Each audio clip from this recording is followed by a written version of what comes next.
Hello mga boys, it's me, Jade. Welcome to my vlog. Ug karon mga boy, uban ko ninyo natay lakaw, double time na di ay ko ana kay late na kayo ko. Napadyud na gulat sa ako basin masipa ko ata. Hehe. Fast forward mga boy, niabot na di ay ko sa meeting place kung asa mi magkita sa akong kauban. Mao ni akong kauban si Sir Jerwin, ganina pa ni nagulat. Murag nasuko na ni Sakwa pero butan man Hehe. Karon mga boy, nag-stop di mi sa Minute Burger kay magpalit mi og pagkaon og limon. Kani Minute Burger mga boy, mao ni ang usa ka affordable nga food business diri sa amoa. So while waiting di ay sa amo ang order mga boy, sitya sa ami sa ako ang kauban. And finally na jud ang ato ang gi-order nga burger mga boy. Break ang favor day ni ang nagadpod to diya ita og drinks.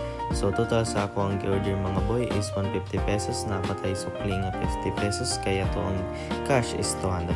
Diri ang side mga boy, ready na di ay ta moadto sa amo ang target location which is sa Sitio Antapon.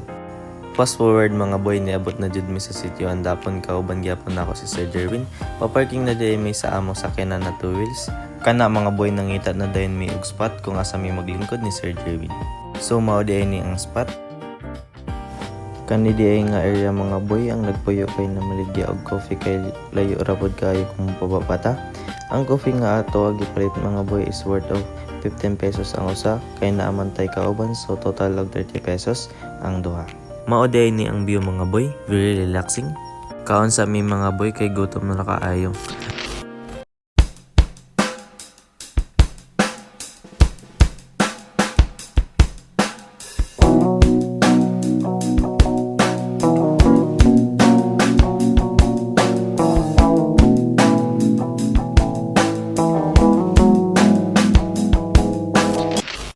Fast forward mga boy, maroto-ato ang laag karong buntag, unya na pod sa hapon. Update na lang ko unya mga boy kung naan ako sa balay. Wakas mga boy, nakauli na jud mi sa among balay. Paulay sa takadali kay unya lakaw na pod ta kay lagan bayat ang dako.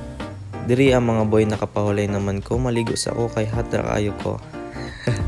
Humanata na ligo and nasuguan pa jud tag palit og margarine. So diri mga boy, naka-ready na ta.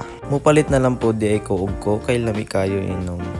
Grabe nga ni di ay ang naong sa broke nga tao. So diring dapit mga boy, pasi na di ay ko. Kaabot na di ay ko sa poblasyon mga boy. Mao di ay ni ang grocery store sa akong tita. Palit na din ako ang margarine water to purposes for 1/4 grams. Kung nangita mo grocery store nga affordable diri na mo sa LBR mini grocery store nga makita ra diri sa poblasyon. Kay nakapalit naman ta, pag-asa ta. Sa dihang nakita na ko akong mga classmate nga gwapa na lang. So diri na ta mga boys na nata sa Petron gas station, pagastag 50 pesos in which affordable jud kaayo. After ana mga boys, hinluan sa nako ako ang baby. So nga naman ning ilang water spring ako sug pa man ako ang ihiani. So mao to guys, lamin na kayo kong baby oh.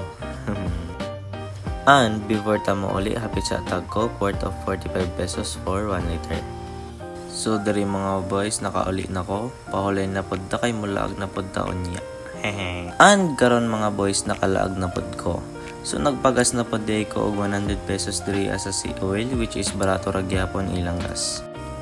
Og karon mga boys, di mi nilaag sa Don Macchiatos, kauban na akong mga classmate og si Sir Jerwin. Diri nga part mga boys, nag-order na dayon ko og juice and coffee flavor na gusto nako which is affordable. Ra jud ilang presyo nga 36 pesos. And gihulat ra pud nako ako ang order. Yon, finally mga boy, how many minutes of waiting na jud ato ang order nga coffee. And ang Don Macchiatos di mga boy, ang bagong oven nga cafeteria diri sa amo nga nag-serve og affordable nga coffee worth of 36 pesos only and consumable di for one person nga hilig og coffee. So that's all mga boy. So itotal na to ato ang consumable expenses karon nga adlaw.